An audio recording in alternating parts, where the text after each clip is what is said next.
ভুতুরে বাড়ি অথবা হান্টেড হাউসের গল্প অনেকেই শুনেছেন। তেমন 825 ফরেস্ট রোড একটি, যেখানে রয়েছে একটা হান্টেড হাউস, যে বাড়িতে একবার মানুষ গেলে আর ফেরত আসতে পারে না। বাড়িতে থাকা অভিশপ্ত অতীত এবং তার ভয় মানুষকে হ্যালুসিনেট করিয়ে পৌঁছে দেয় মৃত্যুর দোরগোড়ায়। সেই বাড়িতেই উঠেছিল এক ফ্যামিলি, এবং তাদের সাথে কি ভয়াবহ ঘটনা ঘটে গিয়েছিল, তারা কি আদৌ বাঁচতে পেরেছিল কিনা, সেই ঘটনা প্রবাহ জানতে চাইলে অবশ্যই ভিডিওর শেষ পর্যন্ত থাকতে হবে। শুরু হয় অ্যাশল্যান্ড ফলস নামের একটা শহরকে দেখিয়ে, যেখানে একটা বাড়িতে আমরা অ্যাশলি নামের একটা মেয়েকে দেখতে পাই, যে কিনা তার বান্ধবীর সাথে ভিডিও কলে কথা বলছিল। তখনই দরজায় কেউ কড়া নাড়ে, ওপাশ থেকে শব্দ হচ্ছিল। তখনই তার বান্ধবী তাকে মনে করিয়ে দেয়, বাড়িতে তো কেউ নেই, তোমার বাবা মা তো কোথাও জানে গিয়েছে বলেছিলে তুমি। তো এটা মনে হওয়ার পর অ্যাশলি চিন্তায় পড়ে যায়, তাহলে বাহিরে কে রয়েছে। আবারও দরজাতে শব্দ হলে সে ভয়ে ভয়ে গিয়ে দরজাটা খুলে, কিন্তু বাহিরে কেউ ছিল না। সে খুবই ভয় পেয়ে যায়, কিন্তু তার মনকে সে সান্ত্বনা দেয়, এটা হয়তো কারো দুষ্টুমি হবে। সে তারপর রুমটা ঘুরে দেখে, কিন্তু কিছুই তেমন দেখতে পারছিল না। কিন্তু সে যখন ঘরে ফিরছিল, তার পাশে আমরা একটা ভয়ঙ্কর কিছু দেখতে পারছিলাম। সে যখন ঘরে আসে, তখন ঘরের দরজাটা আপনা আপনি বন্ধ হয়ে যায়। সে তখন আরো ভয় পেয়ে যায়। ঘটনা তখন চেঞ্জ হয়ে একটা কাপলের কাছে আসে, যাদের নাম সাক আর মারিয়া। এই দুজন এই বাড়িটা কিনতে এসেছে। তাদেরকে এই বাড়িটা দেখাচ্ছিল এজেন্ট বনি। তারা দুজনেই এই ঘরটা দেখে অনেক পছন্দ করে ফেলে, কেননা ঘরটা সুন্দর আর খুব অল্প দামে শহরের ভেতরে পেয়ে গিয়েছিল। তো আমরা সেখানে দেখতে পারছিলাম সাকের বোন ইজাবেলও এই বাড়িতে এসেছে, অর্থাৎ তাদের সাথে থাকবে। সে পেন্টিং করতে ভালোবাসতো, তাই তার ভাই তাকে বলছিল, তোমার জন্য এই বাড়িটা খুব ভালো হবে। বন্ধুরা, এর পরেই ঘটনার মূল চ্যাপ্টার শুরু হয়, অর্থাৎ চ্যাপ্টার 1। আপনাদের বোঝার জন্য আমি আগেই বলে রাখি, এখানে তো 3 জন রয়েছে, মানে সাক আর তার ওয়াইফ মারিয়া এবং তার বোন ইজাবেল। তো এই ঘটনাতে 3টা চ্যাপ্টার থাকবে। এক একজন কিভাবে এই বাড়িতে ভৌতিক অভিজ্ঞতা ফিল করেছে তা আলাদা আলাদা চ্যাপ্টার করা হয়েছে, এবং আমরা আলাদা আলাদা করেই বুঝবো। এখানে শুরু হয় চ্যাপ্টার 1, সাক। অর্থাৎ এখন দেখানো হবে সাকের পয়েন্ট অফ ভিউ থেকে এই বাড়িটা। আমরা দেখতে পারি এই পরিবারটি ঘরে শিফট হয়ে গিয়েছে, এবং বৃষ্টির দিন ছিল, তাই ছাদ থেকে পানি পড়ছিল। সাক তখনই এই বিষয়টা জানাতে ফোন করে এজেন্ট বনিকে, মানে যার থেকে এই বাড়িটা সে কিনেছে। সে কিছু ছবি তুলে এবং পাঠায় এজেন্টকে। তখন এজেন্ট বনি তাকে বলে, তুমি যাও আর অন্য ঘরে গিয়েও চেক দাও, যে কোনো সমস্যা হলে সেটাও আমাকে জানাও। তখন সাক তার ওয়াইফের রুমে চলে যায়। সেখানে গিয়ে সে দেখতে পারে তার ওয়াইফ লাইভ করছে। সে একজন ফ্যাশন ডিজাইনার। তার পাশে একটা ম্যানিকুইন রাখা ছিল, যেটা খুবই পুরনো, যার কারণে দেখতে খুব ভয়ানক লাগছিল। তখন সে বাড়ির বাইরে চলে আসলে ল্যারি নামের একটা লোকের সাথে তার দেখা হয়, যে লোকটা তাদের প্রতিবেশী। সেই লোকটাকে সে জানায় যে এই বাড়িতে থাকতে তার কিছু সমস্যা হচ্ছে, ছাদ লিক হয়ে নিচে পানি পড়ছে। সেই লোকটি তাকে বলছিল যে পুরনো বাড়ি থেকে তো এমন হবেই, কিন্তু জ্যাক বলে তাকে তো এই বাড়িটা নতুন বলে বিক্রি করা হয়েছে। এখানে তার প্রতিবেশী একটা ভয়ঙ্কর তথ্য দেয় তাকে, জানায় যে এই বাড়িটা যে আগে কিনেছিল সেই লোকটি নাকি নিজে নিজেই শেষ হয়ে গিয়েছিল, মানে নিজে নিজেকে শেষ করে ফেলেছিল। এটা শুনে সে অনেকটা অবাক হয়। ঘরে এসে জ্যাক ল্যাপটপে তার তোলা ছবিগুলো দেখছিল আর এজেন্ট বনির সাথে কথা বলছিল। কিন্তু সে তখন অবাক হয়ে যায় যখন একটা ছবিতে সে লক্ষ্য করে সেখানে একটা বন্দুক পড়ে রয়েছে, কিন্তু সেটা কোনোভাবেই সম্ভব ছিল না। এরপরের দিন বাথরুম পরিষ্কার করার সময় জানালা দিয়ে বাইরে দেখতেই সে অবাক হয়ে যায়। সে তার ওয়াইফকে ডাকে আর বলে জানালা দিয়ে বাইরে দেখতে। তার ওয়াইফ মারিয়া বাইরে দেখে অবাক হয়ে যায়, কেননা তাদের পুরাতন ম্যানিকুইনটা বাহিরে ছিল। সেখানে ওটা কিভাবে গেল বা কে নিয়ে গেল। সাক নিচে গিয়ে তার প্রতিবেশী ল্যারিকে দেখতে পায় সেখানে। ল্যারি তাকে তার বোন ইজাবেলের বিষয়ে জিজ্ঞেস করেছিল। জ্যাক জিজ্ঞেস করে কেন ল্যারি ইজাবেলের বিষয়ে জিজ্ঞেস করছে। ল্যারি বলে, আমি জানি ইজাবেলের মা অ্যাক্সিডেন্টে মারা গিয়েছে, তাই সে একটু ডিপ্রেসড। যাই হোক, হয়তো এটা তাকে ইজাবেল বলেছিল। ল্যারি তাকে এখানে এটাও বলে যে এই টাউনের মধ্যে অনেক মানুষ হয়ে আছে যারা কিনা নিজেকে নিজে শেষ করে দিয়েছে। তখন সে সেটাও বলে যে ইজাবেলের উপর খেয়াল রেখো ভালো করে, কেননা সে জানে মানুষের সাথে কিভাবে খেলতে হয়। এই কথাটা একটু রহস্যময় লাগে সাকের। আমরা দেখতে পাচ্ছিলাম সেখানে ইজাবেল চলে আসে। সাক ল্যারিকে জিজ্ঞেস করতে যায় যে এই কথাটা তুমি কেন বললে, কিন্তু ল্যারি উত্তর না দিয়ে সেখান থেকে চলে যায়। আমরা দেখতে পাচ্ছিলাম সাক তখন একটা লাইভ লাইব্রেরিতে চলে যায় কিছু বুক কালেক্ট করার জন্য। সে হঠাৎ করে দেখতে পায় কিছু বই নিচে পড়ে আছে। সে আরেকটু সামনে যেতেই অ্যাশলি মেয়েটিকে দেখতে পারে যে বসে রয়েছে। বন্ধুরা, এই মেয়েটাকেই কিন্তু আমরা ঘটনার শুরুতে দেখতে পেয়েছিলাম। আসলে বন্ধুরা, সাকরা যে বাড়িতে উঠেছে সেই বাড়িতেই অ্যাটলি ছিল। তার চোখে মুখে ছিল ভয়। সে সাককে বলছিল এসব বই এখানে রেখে এই শহর থেকে চলে যেতে। সাক বুঝতে পারছিল না সে কেন এমন বলছিল। সে বলছিল, আপনার কি কোনো সাহায্য দরকার? অ্যাশলি বলে, আগে নিজে সেফ হন। এসব ব্যাপারে মাথা না ঘামিয়ে সাক লাইব্রেরিয়ানদের কাছে বইগুলো দেয় যেগুলো সে নিয়ে যেতে যাচ্ছে তার সাথে। সেখানে সে সেটাও বলে যে কিছু বই লাইব্রেরির ফ্লোরের মধ্যে পড়ে রয়েছে। লাইব্রেরিয়ানরা বলছিল তখন, এখানে অনেকে আসে যারা ফরেস্ট রুট সম্পর্কে জানার আগ্রহ পোষণ করে আর শহরের ইতিহাসের বই নিয়ে যায়, কিন্তু তারা কেউ সেখানে পৌঁছাতে পারেনি। এমন অদ্ভুত কথা শুনেও অবাক লাগে সাকের। সে বাড়িতে চলে এসে এই শহরের বিষয়ে বইগুলো পড়ছিল, যেখানে সে দেখতে পাচ্ছিল এই শহরে বেশ কিছু সমস্যা রয়েছে। তখন সেখানে তার ছাত্রী অলিভিয়া আসে, যে তার কাছে পিয়ানো ক্লাস করত। অলিভিয়াকে তখন সে বলে কিছু একটা বাজাতে পিয়ানোতে, কিন্তু অলিভিয়া খুবই কাঁচা ছিল, সে পারত না। সাক তখন চলে যায় অলিভিয়ার জন্য পানি নিয়ে আসতে। তখন সে শুনতে পারে খুব সুন্দর বাজাচ্ছে অলিভিয়া। সে খুশি হয়ে যায়। ঠিক তখনই তার সামনে এসে পড়ে অলিভিয়া। সাক তখন তাকে বলে, তুমি বাজাচ্ছ না পিয়ানো? তাহলে কে বাজাচ্ছে? অলিভিয়া সেখানে বলে পিয়ানোতে অন্য একটা মেয়ে বসে রয়েছে, কিন্তু সাক সেখানে গেলে কাউকেই দেখতে পায় না। অলিভিয়াকে এই বিষয়ে জিজ্ঞেস করলে সে বলে, আমি সেই মেয়েটিকে ভালো করে দেখার সাহস করতে পারিনি আর দেখতেও চাই না। এটা বলে সে ভয়ে সেখান থেকেই চলে যায়। এরপরে আমরা দেখতে পারি সাক ল্যারির বাড়িতে গিয়েছে, যেখানে ল্যারি কিছু লোক নিয়ে এই শহর বিষয়ে পরামর্শ করছিল। সেখানে থাকা লোকেরা খুব চিন্তিত ছিল, যেমন তারা লাইব্রেরিতে ফ্লোরের মধ্যে বই পড়ে থাকার বিষয়টা উল্লেখ করছিল, যেটাতে তারা চিন্তিত ছিল। যেখানে অ্যাশলি মেয়েটার নামেও কথা বলছিল তারা, যেটাতে আমরা বুঝতে পারি এসব বিষয়ে নতুন কিছু ঘটার ইঙ্গিত দিচ্ছে। সাক যখন তাদেরকে জিজ্ঞেস করে যে কি বিষয়ে আপনারা এত কথা বলছেন, এত চিন্তিত, তখন তারা বলতে থাকে যে এখানে একটা অভিশপ্ত সত্য রয়েছে, তার নাম হচ্ছে হেলেন ফরেস্ট। এটা একটা ভয়ঙ্কর আত্মা, যার কারণে প্রতি বছরই শহরে কারো না কারো মৃত্যু হয়। আর কোনো একটা অঘটন ঘটার আগে এই শহরে যা যা ইঙ্গিত পাওয়া যায় তা এখন পাওয়া যাচ্ছে। তাই আমরা চিন্তিত সেই হেলেনকে নিয়ে, অর্থাৎ কখন জানি কে আবার মারা যায়। তারা বলছিল ভয়ের ঘটনাটা যেখান থেকে শুরু তখন সময় আরো 40 থেকে 50 বছর আগে। তাই হেলেন কোন বাড়িতে মারা গিয়েছিল তা এখনো পাওয়া যায়নি। তবে সবাই এটা জানে যে 825 ফরেস্ট রোডে সেই বাড়িটা ছিল, কিন্তু সেটা এখনো কেউ খুঁজে পায়নি। সেই বাড়িটা খুঁজে পেলে আগুন দিয়ে জ্বালিয়ে দিলেই হয়তো আমাদের এই ভয় অথবা এই অভিশাপ এই শহর থেকে দূর হবে। সাক এসব শুনে অবাক হয়ে যায়। ল্যারি যখন প্যারানর্মাল বিষয়ে সেখানে কিছু একটা লক্ষ্য করে, তখন আলোচনা সভা সেখানেই বন্ধ করার জন্য বলে। সবাই উঠে সেখান থেকে চলে গেলে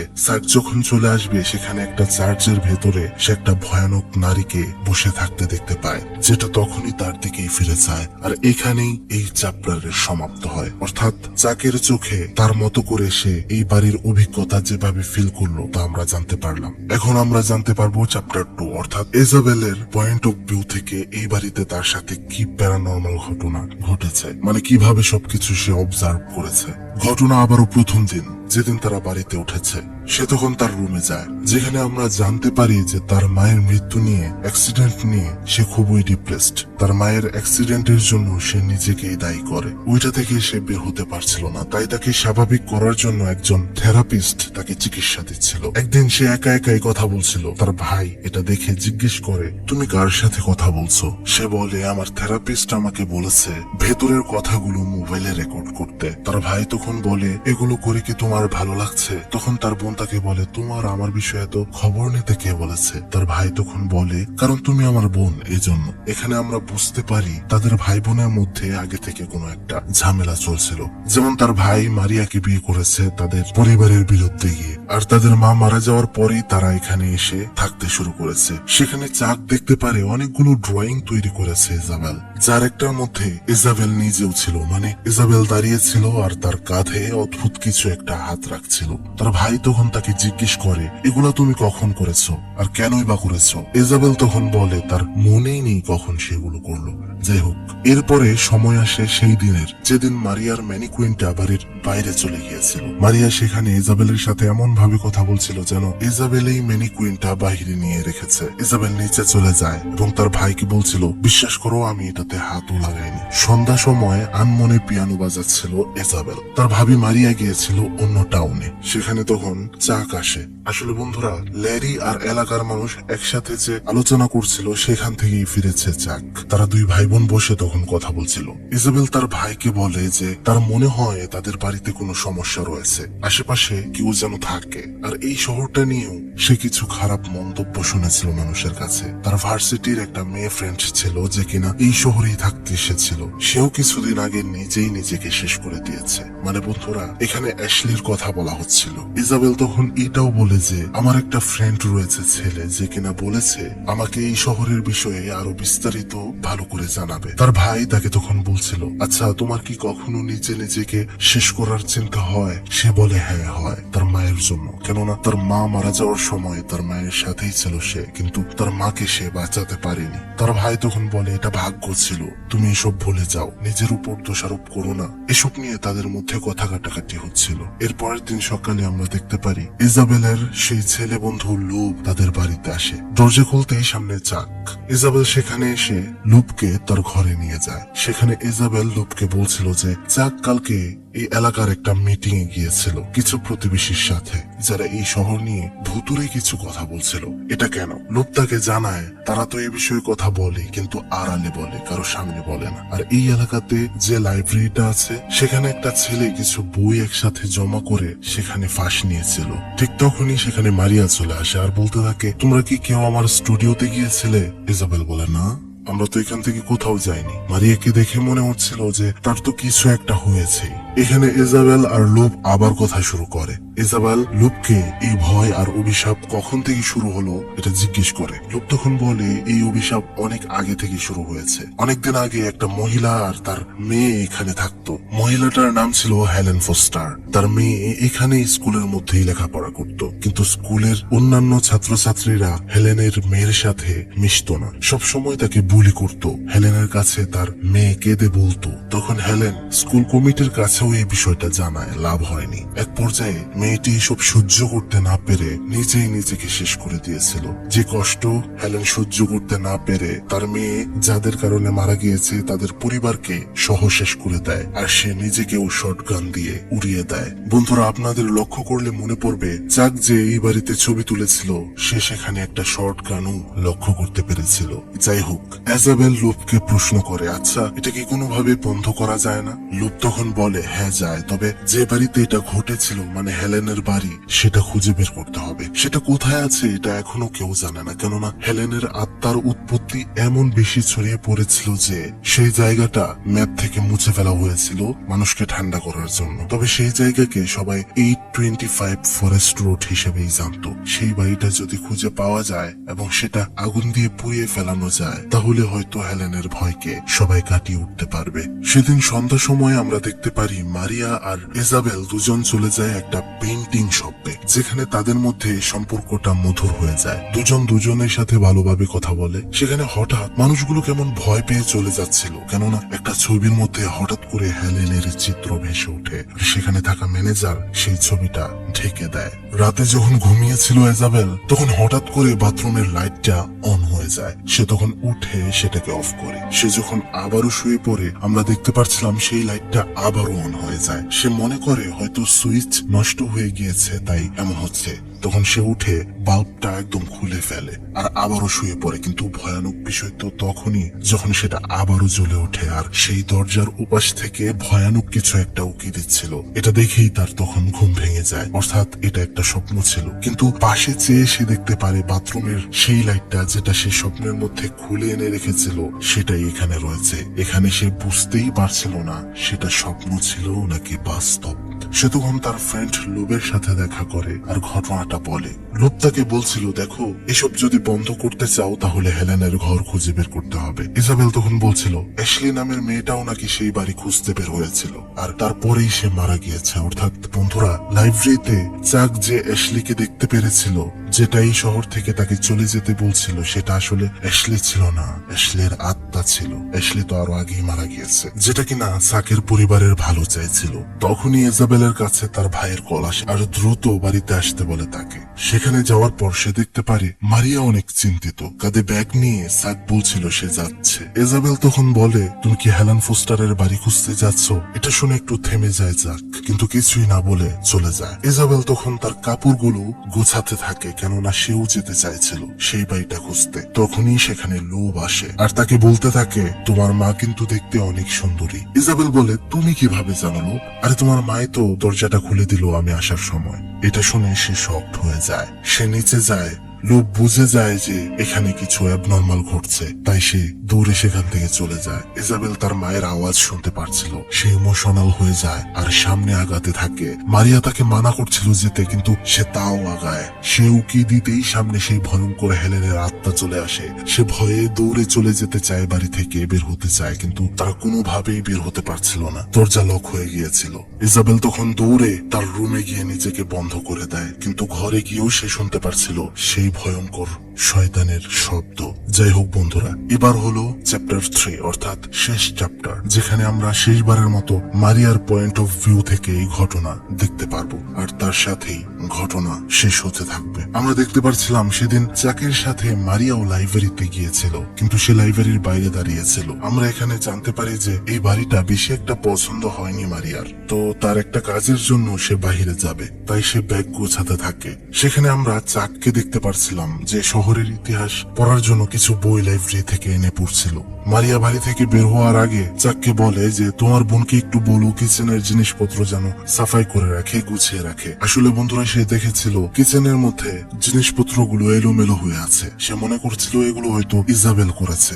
যাই হোক, সে ঘরে বসে যখন লাইভ করছিল তার পেছনেই ছিল সেই ম্যানিকুইনটা। সে তখন কাজে অন্য রুমে চলে যায় এবং ফিরে এসে দেখে ম্যানিকুইনটা অন্যদিকে ফিরে রয়েছে। আসলে বন্ধুরা, তখনই সে ইজাবেলের রুমে এসেছিল আর বলেছিল তোমরা কি আমার রুমে গিয়েছিলে কিনা। যাই হোক বন্ধুরা, এটা বোঝাই যাচ্ছে যে বাড়িতে কোনো একটা বিরাট সমস্যা রয়েছে আর এগুলো একটা আত্মা করাচ্ছে, যা আমরা বুঝতেই পারছিলাম যে এটাই হেলেনের আত্মা হবে। সেদিন যখন আবারও লাইভ করছিল মারিয়া, আমরা দেখতে পারছিলাম তার পেছনে মানে ম্যানিকুইনটার হাত নড়ছিল, কিন্তু সেটা মারিয়া খেয়াল করেনি। সে অন্য কাজে রুমে চলে যায়। আবার ফিরে এসে সে অদ্ভুত কিছু শুনতে পায়। সে উকি দিয়ে দেখতে পায় তার ম্যানিকুইনটা নড়াচড়া করছে। এটা দেখে সে খুবই ভয় পেয়ে যায়। আর এরপর আমরা দেখতে পারছিলাম তারা সেই ম্যানিকুইনটা জ্বালিয়ে দিয়েছিল।